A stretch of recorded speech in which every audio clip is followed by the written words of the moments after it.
சமாதான பிரபுவாகிய ஆண்டவராகிய இயேசு கிறிஸ்துவின் திருப்பெயரில் அன்பின் வாழ்த்துக்கள். எங்கள் வாழ்வின் ஆதாரமாயிருந்து எங்களை வழி நடத்துகின்ற கடவுளே, கடைசி காலத்தில் வந்திருக்கின்றோம் என்கின்ற உணர்வோடு கூட வெளிப்படுத்தின விசேஷத்தில் நீர் சொல்லியிருக்கின்ற தரிசனங்களை தியானிக்கின்ற நல்ல அர்ப்பணத்தை எங்களுக்கு தாரும். இந்த நாளிலும் உடைக்கப்பட்ட இரண்டாவது முத்திரையை தியானிக்கின்ற பொழுது அது வெளிப்படுத்தும் செய்திகளை அறிந்து உணர்ந்து அதற்கேற்ப வாழ்கின்ற நல்ல அர்ப்பணத்தை எங்களுக்கு தாரும். இயேசு கிறிஸ்துவின் பெயரில் கேட்கிறோம் சுவாமி, ஆமேன். யோவான் கண்ட விண்ணக காட்சியில் அரியணையில் அமர்ந்திருந்தவரின் வலக்கையில் ஒரு சுருள் இருந்தது. அந்த சுருளை அடிக்கப்பட்ட வண்ணமாயிருந்த ஆட்டுக்குட்டி வாங்கி அதன் மீது போடப்பட்டிருந்த 7 முத்திரைகளையும் ஒவ்வொன்றாக உடைக்கிறார். இரண்டாவது முத்திரையை உடைத்த பொழுது நடைபெற்ற நிகழ்வுகள் வெளிப்படுத்தல் 6ஆம் அதிகாரம் 3, 4 வசனங்களில் சொல்லப்பட்டுள்ளன. முதலாவது முத்திரை உடைக்கப்பட்ட பொழுது நீ வந்து பார் என்கின்ற சொற்றொடர் பயன்படுத்தப்பட்டது. எப்படி அங்கே அமைக்கப்பட்டிருந்ததோ அதுபோலவே இரண்டாவது முத்திரை உடைக்கையிலும் நீ வந்து பார் என்கின்ற காட்சியின் தொடக்கம் தரப்பட்டிருக்கின்றது. இது ஒரு காட்சி தொடங்குவதை சுட்டி காட்டுகிறது என்பதை முதலாவது முத்திரை உடைக்கப்பட்ட பொழுது நாம் தியானித்தோம். எனினும் முதல் முத்திரையின் போது இடிமுழக்கத்தோடு சொல்லப்பட்ட இந்த சொற்றொடர் இப்போது சாதாரணமாக சொல்லப்படுகிறது. ஏனெனில் 6ஆம் அதிகாரத்தில் வரும் காட்சிகள் ஒரு சங்கிலி தொடர் போல் சொல்லப்பட்டுள்ளன. எனவே முதலில் பலமாக சொல்லப்பட்ட வார்த்தை இப்போது அதன் தொடர்ச்சி என்பதால் சாதாரணமாக சொல்லப்பட்டிருக்கின்றது. 4ஆம் வசனத்தில் இரண்டாம் முத்திரை உடைக்கப்பட்ட பொழுது சிவப்பான ஒரு குதிரை புறப்பட்டது என்கின்ற காட்சி சொல்லப்பட்டிருக்கிறது.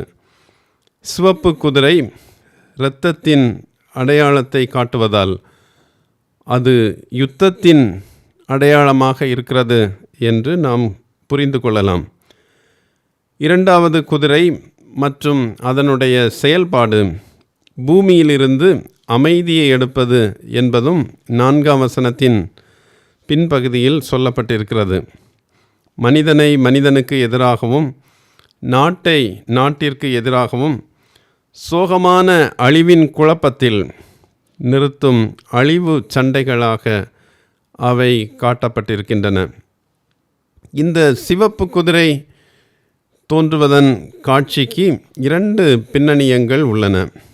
ஒன்று, யோவான் காலத்தில் நடைபெற்ற உள்நாட்டு சண்டைகள் உலகை துண்டாடி கொண்டிருந்தன. பெரிய ஏரோதுவின் ஆட்சிக்கு 30 ஆண்டுகளுக்கு முன்பு கிமு 67 முதல் 37 வரை பாலஸ்தீனாவில் மட்டும் சுமார் 1,00,000 ஆண்கள் கருக்கலைப்பு புரட்சியினால் இறந்தனர் என்று வரலாற்றில் சொல்லப்பட்டிருக்கின்றது.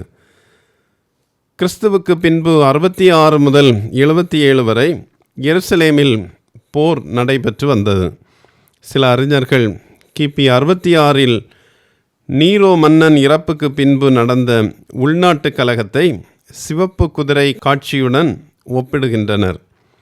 சகரியா 1ஆம் அதிகாரம் 7 முதல் 12 வரை சொல்லப்பட்டுள்ள சிவப்பு குதிரைக்கும் இங்கு சொல்லப்பட்டுள்ள குதிரைக்கும் ஒப்புமை உள்ளதாக சில அறிஞர் பொருள்பட கோருகின்றனர். இறுதி காலத்தை குறித்து குறிப்பிடும் யூத நூல்கள் அனைத்தும் மனித உறவுகளின் சிதைவு இறுதி காலத்தில் நடைபெற வேண்டிய ஒன்று என்று குறிப்பிடுகின்றனர்.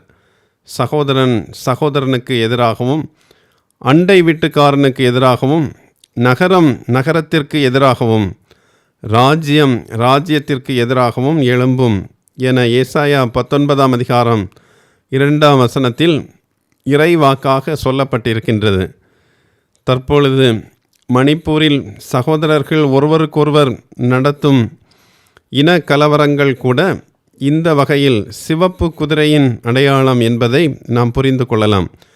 ஒவ்வொருவனுடைய கையும் அவனுடைய அயலான் கைக்கு எதிராக இருக்கும் என சகரியா 14 குறிப்பிடப்பட்டுள்ளது. மனிதனுக்கும் மனிதனுக்கும், வர்க்கத்திற்கும் வர்க்கத்திற்கும் இடையில் போட்டி, லட்சியம், சுயநல ஆசை ஆகியவற்றின் அடிப்படையில் பிளவுகள் ஏற்படுதல் என்பது இன்றும் உண்மையாக இருக்கின்றன. 2ஆம் உலகப் போருக்கு பிறகு உலகில் 150க்கும் மேற்பட்ட போர்கள் ஏற்பட்டுள்ளன. ஒவ்வொரு நிமிடமும் நடைபெறும் ஆயுத மோதல்களால் ஆண்டுதோறும் ஆயிரக்கணக்கான உயிர்கள் பறிக்கப்பட்டு கொண்டிருக்கின்றன. உலக நாடுகள் பெரும்பாலும் ஆண்டுக்கு $51 டிரில்லியன் இராணுவ செலவினங்களுக்காக பயன்படுத்துகின்றன. இந்நிலையில் 2ஆம் முத்திரை உடைக்கப்பட்டு விட்டது என்பதை உணர்ந்து ஆண்டவரின் வருகைக்காக ஆயத்தப்பட விசுவாச கூட்டத்தாரை இந்த காட்சி அழைக்கின்றது. சிவப்பு குதிரை புறப்பட்ட பொழுது அதன் மீது ஏறி இருந்தவருக்கு பெரிய பட்டயம் ஒன்று கொடுக்கப்பட்டதாக 4ஆம் வசனத்தின் கடைசி வாக்கியம் கூறுகின்றது. பழைய ஏற்பாட்டில் பட்டயம் அல்லது வாள் என்பது போர் வீரனுக்குரிய ஒரு கருவியாக விளங்கியது. கிமு 2000 முன்னே பட்டயம் செய்யப்படுவதற்கு இரும்பும் வெண்கலமும் பயன்படுத்தப்பட்டுள்ளன என்பதை 1 சாமுவேல் 13:19 நாம் அறியலாம். பட்டயம் யுத்தத்தினால் வரும் கடவுளின் நியாய தீர்ப்பை குறிக்கின்றது. கோலியாத்தின் பட்டயம் இஸ்ரவேல் மக்களை கலங்க பண்ணி சமாதானத்தை இழந்துவிட செய்திருந்தது என 1 சாமுவேல் 17:11 படிக்கிறோம். பட்டயம் ஆண்டவரால் அனுப்பப்பட்ட நியாய தீர்ப்புகளில் ஒன்று என எசேக்கியேல் 14:13-21 வரை உள்ள பகுதியில் நாம் அறிய முடியும். பட்டயத்தை நியாய தீர்ப்புக்காக பயன்படுத்துவதை அக்காலத்தில் ஆண்டவருடைய பிரமாணமாக கருதினர் என்பதை லேவியராகமம் 26:25 செப்பனியா 1 நாம் காணலாம். பட்டயம் நியாய தீர்ப்புக்காக பயன்படுகிறது என்பதை சங்கீதக்காரரும் 149 சங்கீதம் 6, 7, 8 ஆகிய வசனங்களில் விளக்குகின்றார். திருமறையில் பட்டயம் நியாய தீர்ப்புக்காக பயன்படும் செய்தி ஆதியாகமம் 3:24 ஏதேனில் உள்ள சுடரொளி பட்டயம் என்கின்ற செய்தி முதல் ஆண்டவரின் வார்த்தையாகிய பட்டயம் என்று வெளிப்படுத்தல் 19:15 வரையிலும் சொல்லப்பட்டிருப்பதை நாம் அறியலாம். ஆண்டவரின் வார்த்தையாகிய ஆவியின் பட்டயம் கிறிஸ்தவனின் ஆயுதங்களில் ஒன்று என்று எபேசியர் 6:17 சொல்லுகின்றது.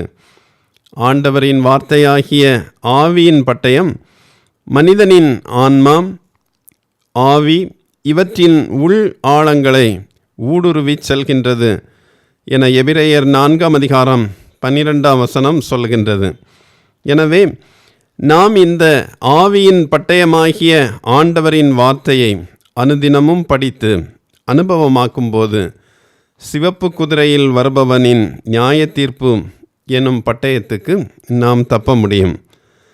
சிவப்பு குதிரை புறப்பட்ட பொழுது அதன் மீது ஏறி இருந்தவருக்கு பூமியில் உள்ளவர்கள் ஒருவரை ஒருவர் கொலை செய்யத்தக்கதாக சமாதானத்தை பூமியிலிருந்து எடுத்து போடும்படியான அதிகாரம் கொடுக்கப்பட்டதாக 4ஆம் வசனத்தின் முதல் பகுதியில் நாம் படிக்கிறோம். அதிகாரம் புதிய ஏற்பாட்டில் அடிக்கடி சொல்லப்பட்டிருக்கின்றது. அதிகாரம் என்று சொல்லப்படும் புதிய ஏற்பாட்டு வார்த்தைக்கு அல்லது கிரேக்க சொல்லுக்கு இருவித பொருள்கள் சொல்லப்பட்டிருக்கின்றன. ஒன்று முழுமையான அதிகாரம், இந்த அதிகாரம் ஆண்டவர் ஒருவருக்கே உண்டு என லூக்கா 12ஆம் அதிகாரம் 5ஆம் வசனத்தில் சொல்லப்பட்டிருக்கின்றது. மற்றொன்று பிறர் பயன்படுத்தும்படி தரப்படுகின்ற அதிகாரம். இது அதிகாரமாய் இருக்கலாம் அல்லது சிலவற்றை செய்வதற்கான அனுமதியாய் இருக்கலாம். இந்த வகையிலான அதிகாரமே வெளிப்படுத்தல் 6ஆம் அதிகாரம் 4ஆம் வசனத்தில் 2வது முத்திரை உடைக்கப்பட்ட பொழுது சிவப்பு குதிரையின் மீது அமர்ந்திருந்தவருக்கு தரப்பட்டது. இத்தகைய அதிகாரங்கள் விண்தூதருக்கும் தரப்பட்டுள்ளன என வெளிப்படுத்தல் 18ஆம் அதிகாரம் 1ஆம் வசனத்தில் படிக்கிறோம்.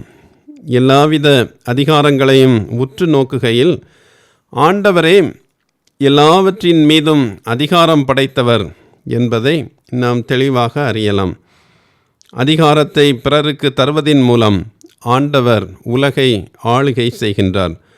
பொறுப்புள்ள மனிதருக்கு, அரசியல் அதிகாரிகளுக்கு இந்த அதிகாரத்தை தருகிறவர் கடவுளே என லூக்கா 12ஆம் அதிகாரம் 11ஆம் வசனம், ரோமர் 13:1, தீத்து 3:1 ஆகிய வசனங்களிலிருந்து நாம் அறியலாம்.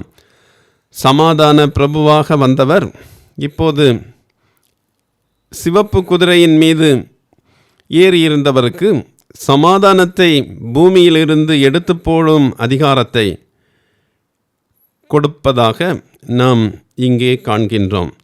ஏன் அவ்வாறு செய்கின்றார் என்று நாம் சிந்தித்து பார்த்தால் அதற்கான பதிலை பிரிசெப்ட் ஆஸ்டின் என்று சொல்லுகின்ற அறிஞர் மத்தேயு 24ஆம் அதிகாரம் 6 முதல் 8 வரை இயேசு கிறிஸ்து கூறுகின்ற நியாய தீர்ப்பு காலத்தோடு ஒப்பிட்டு கூறுகின்றார். இந்த காலத்தை துன்ப காலம் அல்லது வேதனையின் காலம் என்றும் நாம் மத்தேயு 24ஆம் அதிகாரத்திலிருந்து அறிகின்றோம். கடைசி நாட்களில் துன்ப காலம் வருகின்ற பொழுது இந்த சமாதானம் எடுக்கப்படுகின்றது என்பதை நாம் அறிகின்றோம். சமாதான குலைச்சல்கள் நமது இல்லங்களில், சபைகளில், சமூகத்தில் வருகின்ற பொழுது அது சிவப்பு குதிரை மீது அமர்ந்து வருபவனால் தரப்படுவது என்கின்ற உண்மையை நாம் அறிந்து கொள்ள அழைக்கப்படுகின்றோம். அதை அறிவது மட்டுமல்ல, கிறிஸ்துவின் அன்பால் ஈர்க்கப்பட்டு அமைதியின் பாலமாக சமாதான குலைச்சல்கள் ஏற்படுகின்ற இடங்களில் விளங்க ஆண்டவர் இந்த காட்சியின் மூலமாக நம்மை அழைக்கின்றார். ஜெபிப்போம்.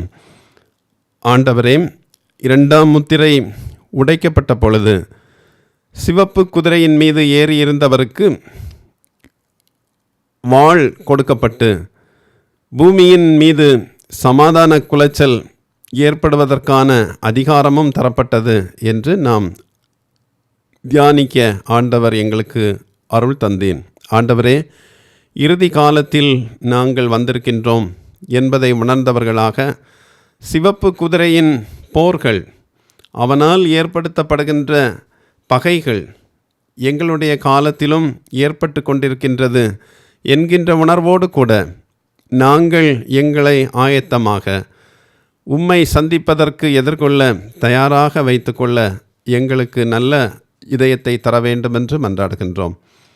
பூமியின் மீது வாள் கொண்டு வந்து அழிக்கின்ற சூழ்நிலைகளில் ஆண்டவரே, ஆவியின் பட்டயத்தை அனுதினமும் நாங்கள் தியானித்து வாளுக்கு இரையாகாமல் ஆவியின் பட்டயத்தின்படி வாழ்கின்ற நல்ல அர்ப்பணத்தை எங்களுக்கு தாரும்.